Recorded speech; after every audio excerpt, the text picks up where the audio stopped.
The first time I saw her, she was sitting alone beyond the eastern ridge. The grass there grows tall and silver. Wind moves through it like slow water. No one from our village goes that far unless they must. The giants live past that ridge. She was larger than any of the stories. Her knees were higher than our rooftops. Her hands could cradle a cart. Her hair fell like dark rope over her shoulders. She watched the sky as if waiting for something that never came. I should have run. Instead, I stood there with my 2 children holding my hands. Lena was 6. Tomas was 4. They were small, even for their age. Thin, too quiet. Their mother had died the previous winter. Fever took her in 3 days. Since then, our home had felt hollow. I worked the fields. I cooked what I could. I washed their clothes in the river. I tried to be enough, but grief is heavy. It filled every room. That morning, Lena had woken before dawn. "We need a mother," she said. "I know," I told her. "No," she said. "We need one today." I did not argue. I did not have the strength. They led me toward the ridge. I thought they only wished to walk. When we crossed into the tall grass and saw the shadow fall over us, I almost turned back. The giantess looked down. Her eyes were the color of riverstone. She did not move to crush us. She did not speak. She only watched Tomas let go of my hand.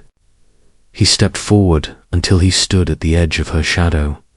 "You look sad," he said. My heart stopped. The giantess blinked. Her voice, when it came, was low and careful. "I am." Lena joined her brother. "Why?" The giantess hesitated. Her fingers pressed into the earth. The ground trembled. "I was born broken," she said. "My people left. They said I could not give life. So I am alone." Her words were simple. They carried no anger, only weariness. I felt shame for standing there, for letting my children speak to something that could end us in a breath. Lena turned back to me. "Papa," she said. "She needs children." The wind moved through the grass again. The giantess lowered her head. "I cannot have children," she said. "That is the truth." Tomas shook his head. "You can have us."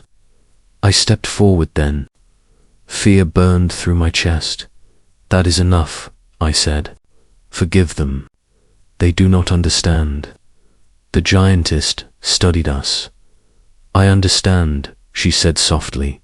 Her gaze moved over my children. It lingered on their thin arms and patched clothes. "You are struggling," she said. I did not answer. Giants and humans do not share kindness. That is the rule of the world. But Lena stepped forward again. "If you want to be a mother," she said, "you can practice with us." Silence followed. The giantess laughed once.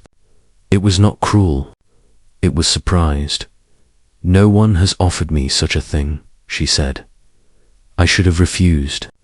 I should have taken my children home. Instead, I heard myself say, "We live in the village below the ridge. If you mean no harm, you may walk with us." The path down was narrow. She moved slowly. Each step was careful. She avoided our crops. She stepped over fences as if they were threads. Villagers saw her first. Shouts rose. Doors slammed. Men grabbed spears. I raised both hands. "Wait," I called. "She has not harmed us." The giantess stopped at the edge of the square. She lowered herself to her knees. Even kneeling, she was taller than the watchtower. "I will not enter," she said. "I know I frighten you."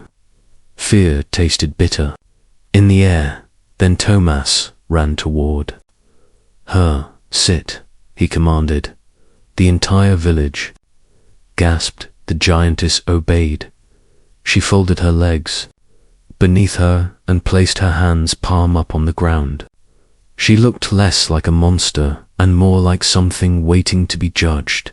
Lena climbed onto her hand. I nearly collapsed. The giantess held still. Not a finger moved. "See," Lena called. "She is gentle." Slowly, the men lowered their spears. That day she stayed outside the village. My children visited her from sunrise to sunset. They told her stories about their mother. They described how she used to braid Lena's hair and carry Tomas on her back. The giantess listened. When evening came, she asked, "What do mothers do best?" "Keep us safe," Tomas said. "Teach," Lena said. "Stay." They both said together. The next morning wolves came from the forest. Winter had been harsh. Hunger drove them close to our livestock. We heard the howls before dawn. Men ran to the gates. Women gathered children inside.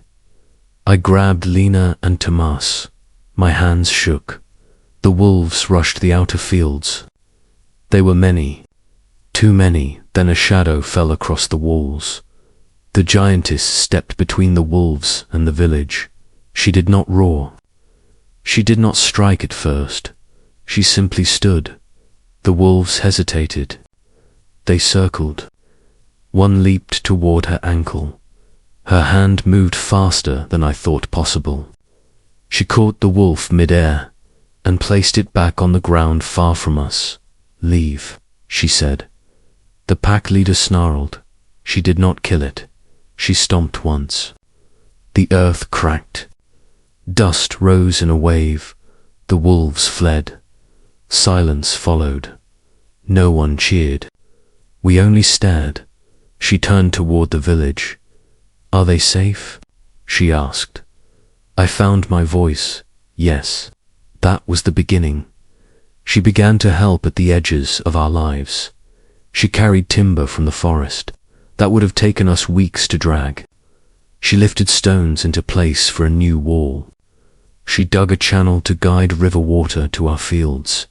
She never entered the village unless invited children lost their fear first. They would sit on her shoulder and watch the horizon. She told them stories of the mountains beyond sight, of valleys where giants once lived in cities carved from stone. My children spent every spare moment with her. One evening, Lena came to me with braids woven from long strands of dark hair. She let me braid hers. Lena said proudly. Tomas carried a small wooden whistle. She carved it with her fingernail. He said, "I watched them laugh in a way they had not since their mother died." The village began to change. Where there had been suspicion, there was now reliance. Where there had been fear, there was now gratitude. But whispers remained. "She cannot have children," some said. "She will never understand. She is not one of us," others said. I heard it all. Then sickness came. It began with a cough, then fever, then weakness. It moved through the village like smoke. We had seen such illness before. It had taken my wife. I felt dread rise again. The giantess noticed the quiet streets. "What is wrong?" she asked. I told her. She grew still. "I have seen this before," she said. "In the mountains, there is a moss that cools fever. It grows on north-facing stone." "It is too far," I said. "Days away." She stood. "For you it is," she said. "For me, it is not." She left before dawn. The sickness worsened. Tomas burned with fever by nightfall. Lena tried to be brave, but I saw fear in her eyes. I held my son and prayed. At sunset of the second day, the ground shook. She returned. Her arms were filled with green moss and clear water from high springs. worked through the night under guidance from our healer. Her hands were clumsy at first. She learned quickly. She cooled foreheads with cloth soaked in mountain water. She lifted the weak so they could drink. She never slept. By the third day, the fevers began to break.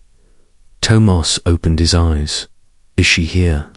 He whispered, double quotes, "Yes." I said. The giantess leaned close. "I am here," she said. He smiled and drifted into real sleep. No one whispered after that. Weeks passed.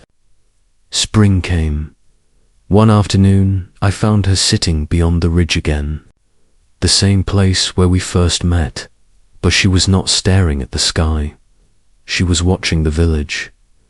"Do you still feel broken?" I asked. She considered.